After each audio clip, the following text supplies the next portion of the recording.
जिसने हमको और आपको अपनी अभिव्यक्ति व्यक्त करने का अधिकार दिया, आज उस महान भारत रत्न का जन्मदिन है। हम बात कर रहे हैं आज़ाद भारत के पहले कानून और न्याय मंत्री डॉक्टर भीमराव अंबेडकर की, जिनका जन्म सेंट्रल प्रोविंस मध्य प्रांत वर्तमान के मध्य प्रदेश के महू नामक स्थान पर महाराष्ट्र जनजाति में हुआ था। 14 भाई बहनों के सबसे छोटे अंबेडकर का जन्म 14 अप्रैल 1891 में हुआ था। पिता का नाम रामजी एवं माता का नाम भीमाबाई था।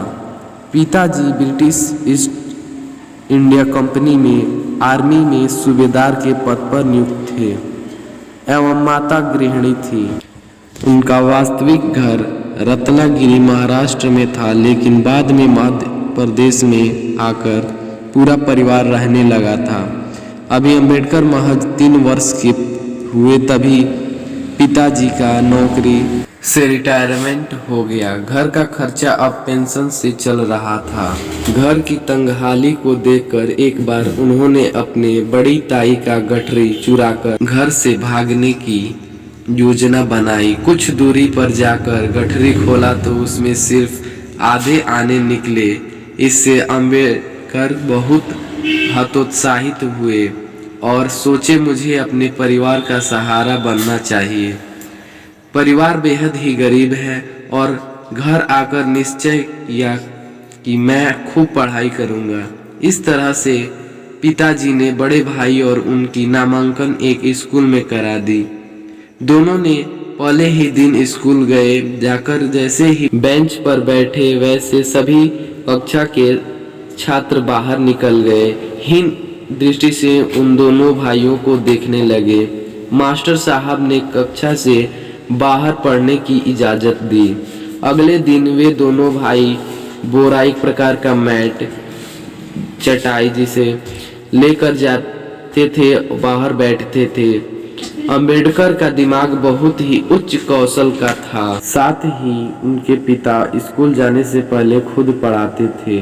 बाहर बैठने की वजह से मास्टर साहब उन पर ध्यान नहीं देते थे। एक बार कक्षा में बच्चों से मास्टर साहब गणित में एक सवाल पूछ रहे थे, 7 और 5 कितना होता है। कक्षा में कोई छात्र जवाब नहीं दे पा रहा था। बाहर बैठे अंबेडकर बार बार हाथ उठा रहे थे, लेकिन मास्टर साहब नज़रअंदाज कर रहे थे। अंत में अंबेडकर खड़ा होकर कहे, मैं बताऊं, मुझे जवाब पता है। मास्टर साहब डांटते हुए कहे, चुपचाप बैठ जाओ, तुम्हें यहाँ बैठने की इजाज़त मिल गई है, यही काफ़ी है। अंबेडकर को यह बात चुभ गई।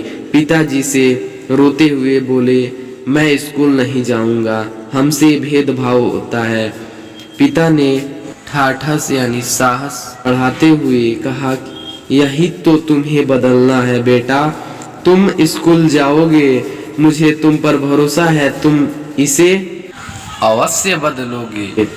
बाद में आगे चलकर पिताजी ने एक मास्टर साहब को घर पढ़ाने के लिए कहा और वे तैयार हो गए।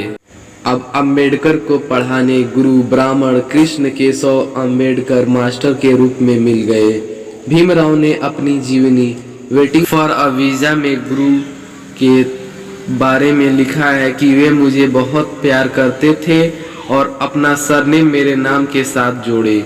इस प्रकार मेरे नाम का नामकरण में मेरे गांव का नाम अंबादाबेकर, गुरु अंबेडकर, माता भीमा, पिता राम को सबको सम्मिलित करके भीमराव अंबेडकर गढ़ा गया। 1897 में हाई स्कूल को पढ़ने के लिए एलिफिंस्टन हाई स्कूल संलग्न यूनिवर्सिटी ऑफ मुंबई चले गए। यूनिवर्सिटी ऑफ मुंबई से ही बीए की पूरी पढ़ाई की। उसी दौरान स्कूल के बाहर बैठकर वे पढ़ रहे थे, तभी एक व्यक्ति दादा केलुस्कर, जो समाजसेवी एवं लेखक थे, उन्होंने कहा, क्यों तुम जमीन पर बैठकर इस तरह पढ़ रहे हो, क्यों नहीं तुम पुस्तकालय चले जाते। अंबेडकर ने कहा, मुझे संस्कृत में बड़ी रुचि है, लेकिन पुस्तकालय में मुझे संस्कृत के लिए प्रवेश नहीं किया जाता, इसलिए मैदान में पढ़ता हूँ। इस प्रकार पारसी भाषा को वरीयता देना पड़ा अम्बेडकर को और आगे चलकर पारसी भाषा बहुत सिद्ध भी साबित हुई। सवाल है कि कई लोग सोचते हैं कि जब इतनी तंगहाली परिवार में था तो कब वकालत और 38 प्रकार की डिग्रियां इन्होंने हासिल की। तो इसकी चर्चा हम अपनी आने वाली अगली वीडियो में करेंगे। तब तक के लिए सब्सक्राइब कर दीजिए ताकि जैसे ही अपलोड हो वीडियो आपके पास नोटिफिकेशन के जरिए पहुंच सके। धन्यवाद।